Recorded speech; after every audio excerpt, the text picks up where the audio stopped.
Welcome to Niranjan கவிதைகள். இது சூப்பரான வாழைக்காய் பொடிக்கறி தான் பார்க்க போகிறோம். அது என்ன பண்ணுறதுன்றத பார்க்கலாம். இப்போ வாழைக்காய் இது பண்ணியாச்சு. அதுக்கு கொஞ்சோண்டு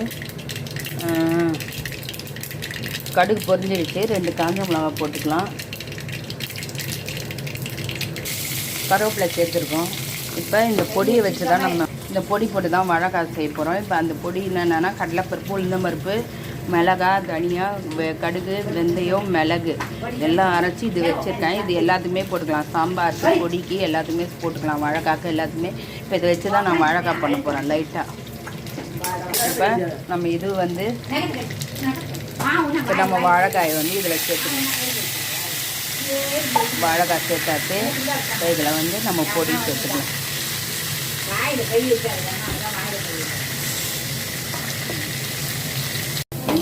இங்கே பாருங்கள் சூப்பராக நம்ம 2 மினிட்ஸில் நம்ம வாழைக்காய் ரெடி ஆகிடுச்சு. பாருங்கள் இங்கே பாருங்கள் சூப்பராக நம்ம வாழைக்காய் 2 மினிட்ஸ்லேயே அந்த பொடி நம்ம வச்சுருந்தனால சூப்பராக 2 மினிட்ஸ்லேயே ரெடி ஆகிடுச்சு. சூப்பரான வாழைக்காய் நம்ம பொடிக்கறி 2 மினிட்ஸில் ரெடி ஆகிடுச்சு. பாருங்கள் செம சூப்பராக இருக்குது நம்ம வாழைக்காய் பொடிக்கறி. இந்த மாதிரி ட்ரை பண்ணி பாருங்கள். இந்த மாதிரி வித்தியாசமான சமையலுக்கு இந்த சேனலை சப்ஸ்கிரைப் பண்ணுங்கள், லைக் பண்ணுங்கள், ஷேர் பண்ணுங்கள். சூப்பரான வாழைக்காய் பொடிக்கறி செமையாக ரெடி.